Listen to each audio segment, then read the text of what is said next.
Oke, assalamualaikum warahmatullahi wabarakatuh. Bertemu lagi dengan saya, Bu Puji, dalam kelas Kalkulus 2. Ya, materi kita minggu ini adalah mengenai turunan dan integral fungsi inverse trigonometri. Minggu lalu kita sudah mempelajari bagaimana cara mencari fungsi inverse dan fungsi inverse trigonometri. Nah, minggu ini kita akan mengembangkan materi kita, yaitu bagaimana mencari turunan dan integral pada fungsi inverse trigonometri. Langsung saja kita akan mencari turunan Y sama dengan sin inverse X. Sin inverse X dulu ya. Sin inverse X dulu. Jika Y adalah sin inverse X, maka kita tahu definisi dari inverse ya, maka X adalah sin Y. Seperti itu ya.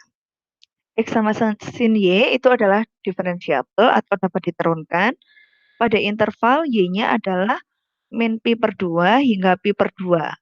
Kenapa min pi per 2 sampai pi per 2? Batasannya supaya dia mencari hasil maksimal, yaitu nilai X-nya adalah maksimal 1 dan minimal adalah min 1. Seperti ini. Bu, biasanya di minggu lalu kita mempelajarinya adalah Y-nya yang batasannya dari min 1 sampai 1. Kenapa sekarang kita dibalik gitu ya? Karena tadi nilai X-nya merupakan inverse. Kita mengembalikan nilai inverse-nya.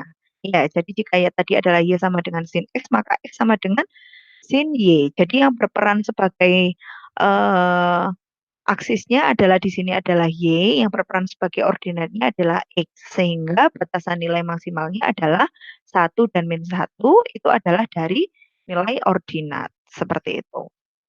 Nah, sekarang bagaimana kita mencari turunan Y sama dengan sin inverse X? Untuk mencari turunan dari Y sama dengan sin inverse X dapat diselesaikan dengan menggunakan teorema yang kita pelajari minggu lalu. Di mana kita misalkan fx adalah sin X dan f inverse X adalah sin inverse X. Oke, maka kita akan mengikuti metode pencarian nilai turunan sebagai berikut. Oke, tadi kita misalkan bahwa fx adalah sin X gitu ya, sin X dan F inverse ini ya, F inverse X adalah sin inverse X seperti ini. Jika F X sama dengan sin X, maka kita harus mencari turunannya. Maka turunan dari F adalah sangat mudah. Turunan dari sin adalah cos seperti ini. Oke, tinggal langsung kita masukkan ya. Turunan dari F adalah cos dari F inverse X. Di mana F inverse X-nya adalah sin inverse X. Seperti ini.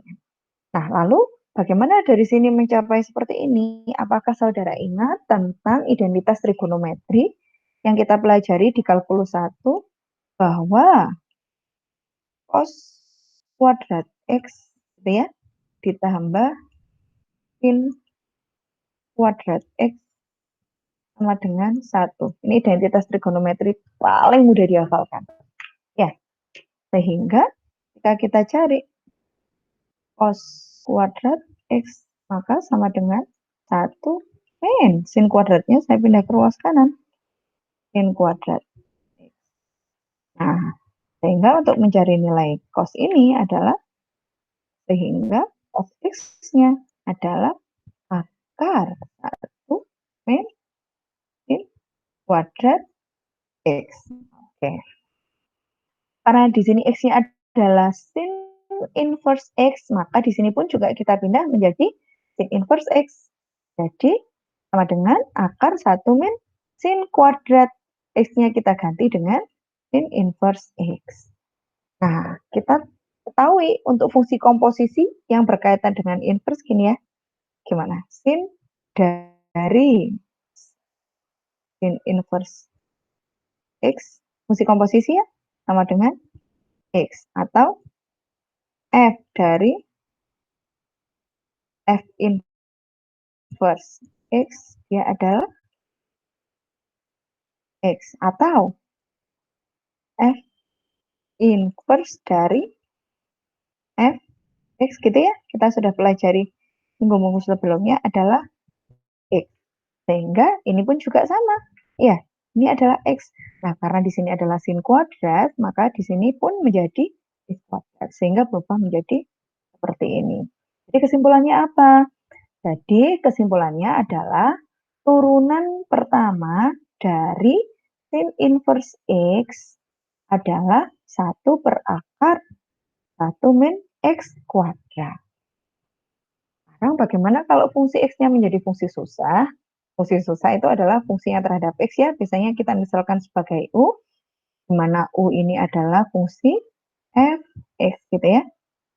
Fungsi terhadap X, maka dengan cara yang sama kita cari turunan dari sin inverse U adalah ini menggunakan aturan yang tadi dan menggunakan aturan rantai dikalikan turunan U terhadap X. Oke, ini contoh. Turunan dari sin inverse X kuadrat, yaitu sama dengan 1 per akar 1 min, ini adalah U-nya, tadi ya dikuadratkan, dikalikan dengan turunan dari X kuadrat. Jadi 2X per akar 1 min X pangkat 4. Kira-kira seperti ini. Oke, silakan jika ada yang mau ditanyakan, dicatat dulu, nanti kita akan tanyakan saat kita live. Ya. Nah, kemudian bagaimana kita mencari turunan yang tan inverse U dengan cara yang sama? Kita bisa mendefinisikan dengan rumusan yang teorema yang sudah kita pelajari di minggu lalu, sehingga diperoleh dengan cara yang sama persis gitu ya. Ini saya rasa tidak susah, ini turunan dari tan adalah sekant kuadrat, tinggal kita definisikan, jika tadi adalah cos kuadrat sama dengan 1 min sin kuadrat, maka kalau sekant kuadrat, masih ingat juga identitas trigonometri, sekant kuadrat X sama dengan 1 plus tan kuadrat seperti itu. Ya, tinggal kita masukkan. Jadi seperti ini. Dengan cara yang sama dengan yang tadi, kita memperoleh rumus dari Y sama Y turunan dari tan inverse X adalah 1 per 1 plus X kuadrat.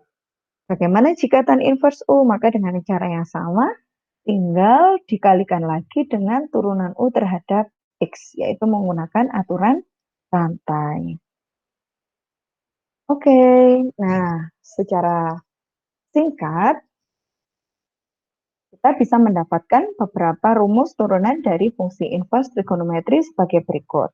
Tadi kita sudah mencoba yang sin dan tan, silakan saudara bisa mencoba untuk yang cos, kosekan, kosekan dengan cara yang sama.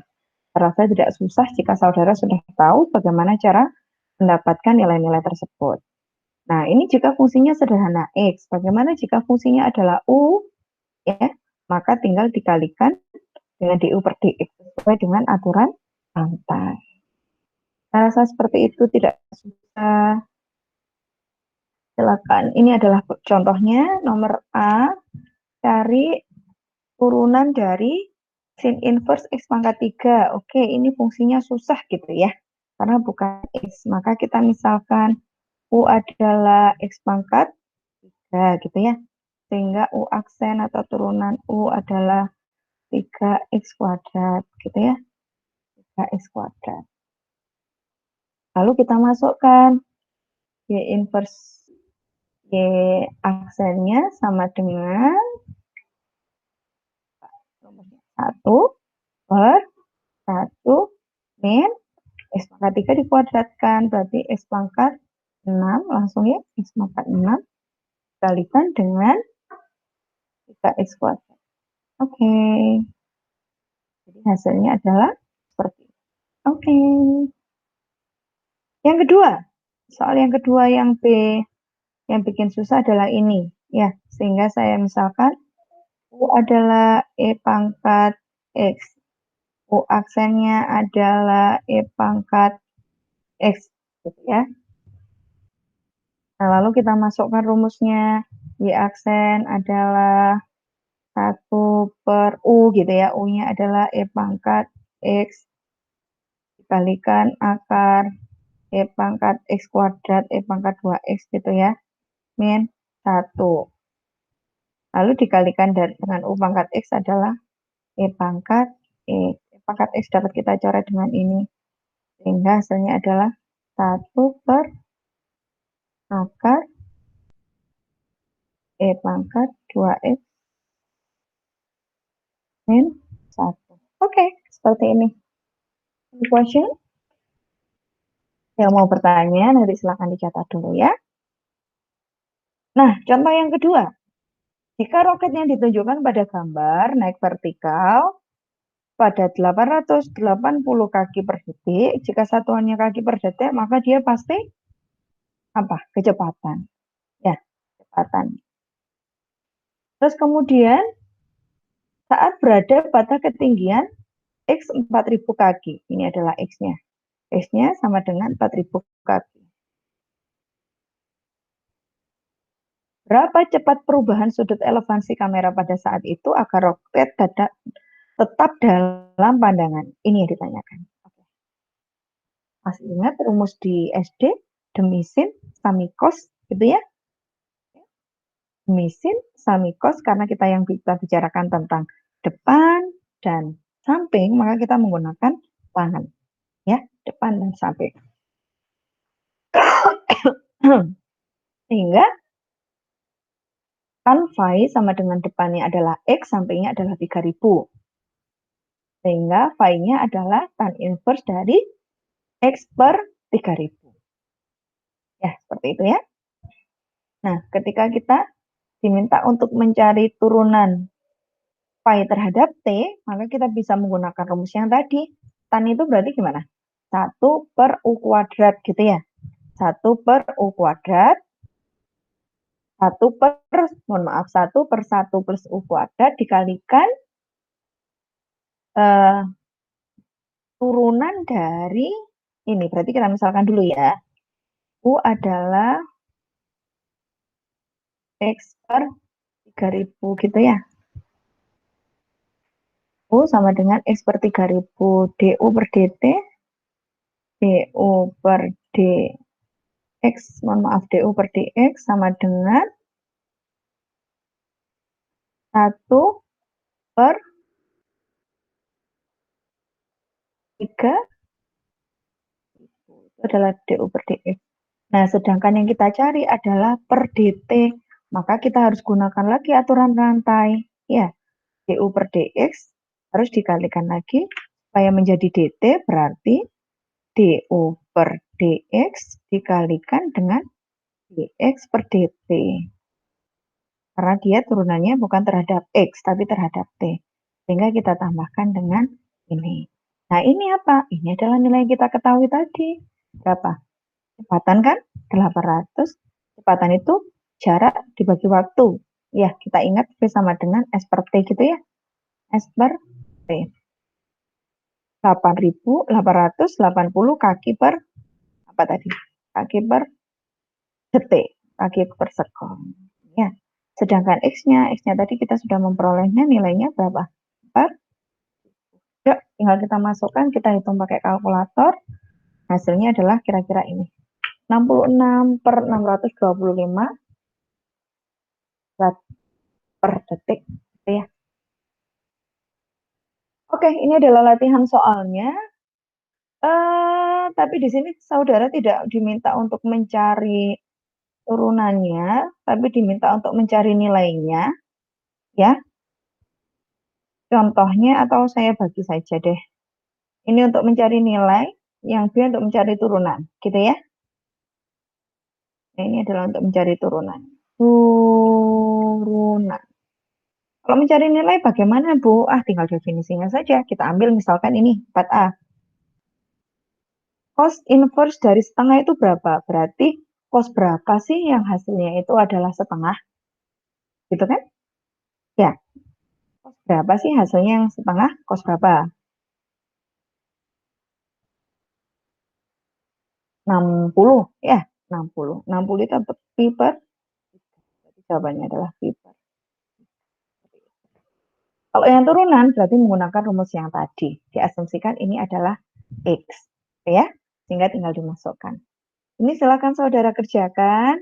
Yang untuk yang A dicari nilainya, yang B dicari turunannya. Oke. Nah, jika sebelumnya kita sudah belajar tentang bagaimana turunan dari fungsi inverse trigonometri, maka sekarang kita akan mempelajari tentang bagaimana integral dari inverse fungsi trigonometri. Di sini langsung kita masukkan. Kita tahu bahwa integral itu anti turunan, ya, anti turunan. Jadi tinggal kebalikannya saja. Jika tadi kita belajar turunan dari sin inverse U adalah 1 per akar 1 min U kuadrat, gitu ya. Maka di sini kita balik. Integral dari 1 per akar 1 min U kuadrat DU hasilnya berapa? O sin inverse U plus C. Nah, seperti itu. Bagaimana mendapatkan ini? Begitu juga untuk yang ini, juga untuk yang ini. Oke. Nah, contoh. Hitung integral dari dx per 1 plus 3x kuadrat. Oke, kita lihat bahwa bentuk turunan seperti apa yang bentuknya 1 per 1 plus u kuadrat, gitu ya. 1 plus 1 u kuadrat, oh tadi adalah tan. 1 plus 1 x kuadrat. Nah, tapi berarti kita harus mencari dulu. Jika u kuadratnya adalah 3x kuadrat, gitu ya, 3x kuadrat, maka u-nya adalah akar 3x, begitu ya. U-nya adalah akar 3x. Nah, ini kita peroleh. Terus kita harus tahu du per dx-nya. Ya, du per dx-nya adalah akar 3. Du sama dengan akar 3 dx. Du per dx sama dengan akar 3. Tinggal kita geser. Lalu kita hitung lagi. Integral dari dx per 1 plus 3x kuadrat sama dengan, kita bisa mengeluarkan karena dia adalah sebuah konstanta, gitu ya. 1 per akar 3, sebentar. Kalau bingung ini saya pindahkan dulu. Jadi akar dari dx-nya tadi adalah, jika du sama dengan akar 3 dx, maka dx-nya adalah 1 per akar 3 du, gitu ya. Oke. Sehingga di sini dx-nya ini kita ganti dengan 1 per akar 3 du, gitu ya, dikalikan dengan 1 per 1 plus 3x kuadrat, gitu ya. Karena dia adalah konstan, maka kita bisa mengeluarkan di luar integral, sedangkan du per 1 plus 3x kuadrat kita tulis lagi di sini. Gitu. Oke. Nah, lalu kita hitung lagi. 1 per akar 3 tetap 1 per akar 3. Bentuk ini adalah kita harus familiar. Bahwa bentuk ini adalah bentuk dari turunan tan inverse U. Tinggal kita kembalikan lagi. Oh, ini adalah bentuk turunan dari tan inverse U. Tinggal kita masukkan tan inverse U plus C. Ingat, karena dia tidak ada batasnya. Harus ada plus C-nya. Sehingga sama dengan 1 per akar 3. U-nya tadi apa, saudara? U-nya adalah akar 3x ditambah kurang lebih seperti ini. Jadi integral ini intinya kita hanya mencari anti turunannya. Jika turunannya tadi kita sudah cari, tinggal kita balik saja. Seperti itu. Untuk memudahkan kita bisa menuliskan lagi rumusnya. Ini saudara bisa mencoba lagi. E pangkat X per akar 1 min E pangkat 2X. Silakan saudara coba. Kita bisa mengikuti rumus dari anti turunan yang tadi. Nah, ini untuk mempermudah, saya bisa membuat kesimpulan seperti ini. Integral dari, jika A-nya bisa saja 1, bisa enggak. Yang sebelumnya kita pelajari, A-nya adalah selalu 1. Bagaimana jika A-nya tidak 1? Kita tinggal memasukkan rumus seperti ini. Misalkan integral dari du per akar A kuadrat, A ini adalah konstan, U adalah fungsi terhadap X, maka hasilnya adalah tetap sama, sin inverse 1 sin inverse dari U per A ditambah C, dan seterusnya. Kalau ini adalah bentuk dari tangan, berarti tinggal 1 per A tan inverse U per A. Nah, ini jika saudara menghafalkan, silakan saudara bisa open resume ya. Seperti itu. Jika ada yang ditanyakan, boleh disimpan, nanti ditanyakan saat kita meeting. Contoh, hitung integral dari dx per akar 2 min x kuadrat. Oke, ini tadi adalah bentuk A kuadrat gitu ya. A kuadratnya adalah 2. Maka A-nya adalah akar 2. Ini yang harus saudara hati-hati. Ini, x kuadratnya adalah x. Berarti kan nggak susah ya. X kuadratnya adalah x. Maka, x kuadratnya adalah x kuadrat. Jadi nanti x-nya tetap x. Seperti itu. Punya adalah x. Ya, punya adalah x. Oke. Tinggal kita masukkan integral dari dx per akar 2 min x kuadrat.